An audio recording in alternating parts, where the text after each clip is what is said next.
41 here. Last Saturday, I made a conscious decision to wear an outfit that pushed my personal boundaries. It wasn't about seeking attention, not in the way I might have in my younger years. It was about rediscovering a part of myself that had become muted, a sense of confidence and self-possession that had been overshadowed by the everyday rhythms of life. I stood before the mirror for what felt like an eternity, a mix of pride and trepidation swirling within me. The outfit itself was relatively simple in its components, but the way they came together felt significant. I wore a black ribbed crop top, the kind with thin spaghetti straps that left my shoulders completely bare. It hugged my figure closely, stopping just above my natural waistline, creating a narrow strip of exposed skin between the top and the high-waisted jeans I'd chosen. The jeans were snug, almost sculpted, and sat high on my hips, the denim fitting perfectly in all the places I usually try to minimize or conceal. They emphasized my curves in a way that felt both alluring and empowering. I didn't wear this outfit to turn heads in a superficial way, or I wore it because I wanted to feel something different, something more. I wanted to be seen, not stared at, but truly seen, for once, as someone who could step into a room and command a certain presence, who could own her space and her own skin. And that night, I believe I did. I was casually sipping a drink near the bar when a group of men, all seemingly in their mid-30s, well-dressed, and clearly already a few drinks into the evening, gravitated toward me. One of them, a tall man with a slightly messy quiff of hair and a somewhat exaggerated air of confidence, leaned against the counter beside me. "You know," he said, his eyes slowly sweeping over me from head to toe, "you just raised the bar in here by about 10 notches. I laughed. And it wasn't the polite, socially obligatory kind of laugh. It was a genuine, from-the-chest laugh that conveyed both amusement and a touch of self-assurance. Flattery within the first 5 minutes of meeting me?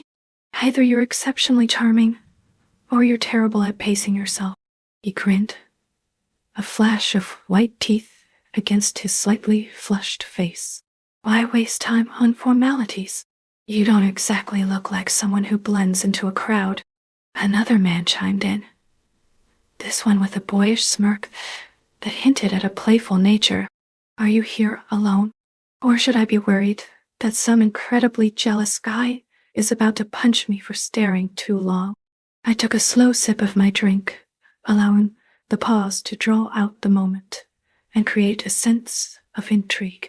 "Alone tonight," I finally said, meeting his gaze directly. "And if anyone was going to punch you for staring, they'd have done it by now." They laughed, and I allowed myself to lean into the dynamic. Just a little. I tilted my head slightly, offered a half smile that conveyed both amusement and a hint of challenge, and teased back.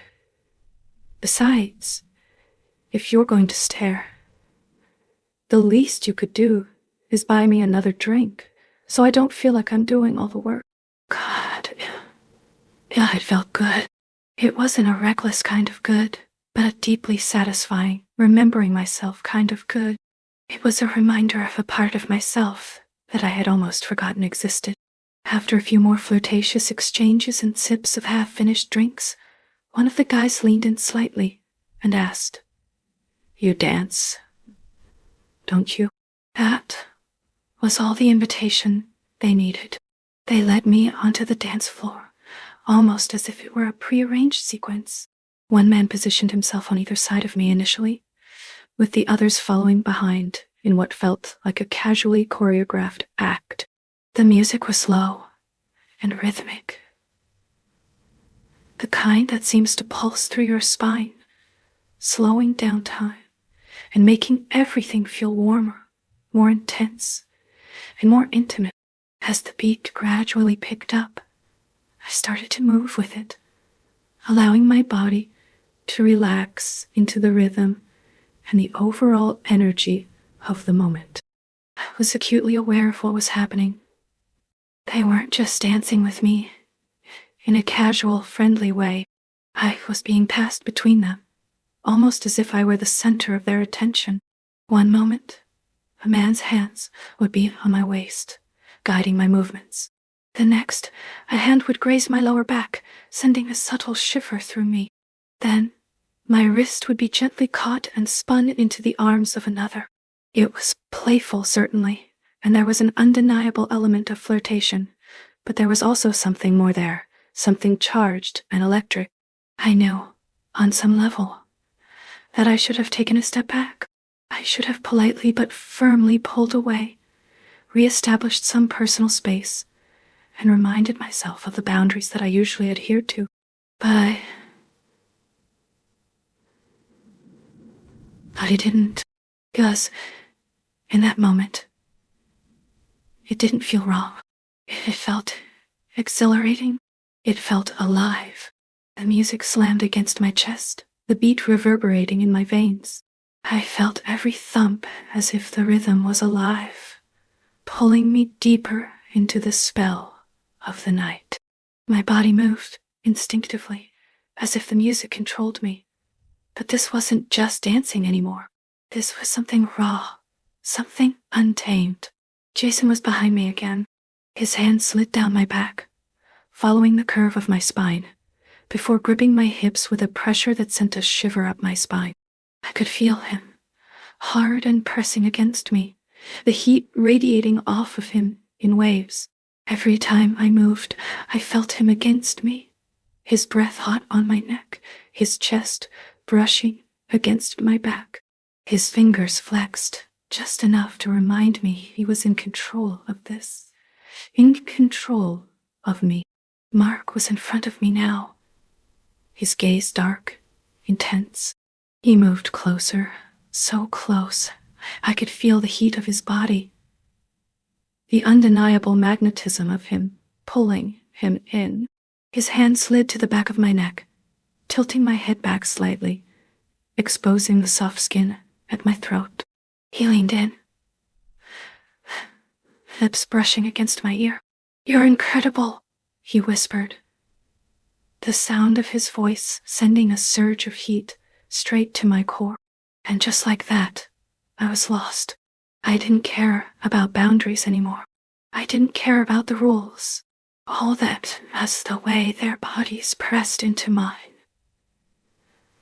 The heat of their touch, igniting a fire I hadn't realized was smoldering inside me.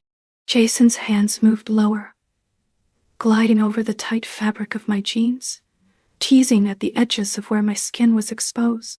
He didn't go further, just enough to make me ache with want, to remind me that he was there, his touch searing into me with each passing second. The intensity of it was unbearable, but I couldn't pull away. I didn't want to. Mark's lips found mine again, and this time there was no hesitation, no careful restraint. He kissed me like he had every right to, like he had all the time in the world. Take what he wanted. His hands tangled in my hair, pulling me closer, deepening the kiss until the world outside of us disappeared. I was drowning in it, drowning in him. The beat of the music grew louder, more frantic, and so did the rhythm of our bodies. I was pulled between them, pushed and pulled, moving as one. Jason's fingers grazed the side of my thigh, and I let out a breath, shaky and unsteady, as his hand crept dangerously close to where I was burning for more. His touch was teasing, just enough to make me ache for what wasn't being offered yet. Mark stepped closer, his chest pressing into mine, his hands now firmly gripping my waist. He spun me around, pulling me against him with a force that made me gasp, my back arching as I felt his body hard against mine. The pressure of it was all-consuming, and I couldn't think straight anymore. All I could feel was them, the heat, the touch, the intoxicating need building inside me. Jason moved behind me again, his hand sliding under the hem of my top, fingers brushing against the soft skin of my stomach, sending jolts of electricity through me. His hands roamed higher, until his thumbs gently grazed the underside of my breasts, just enough to make my breath catch in my throat. The sensation was maddening. My body reacted without thought, leaning back into him, seeking more. Mark's lips traveled down my neck, his breath hot against my skin as he kissed and nipped at the tender flesh. I arched into him, and that's when I felt it.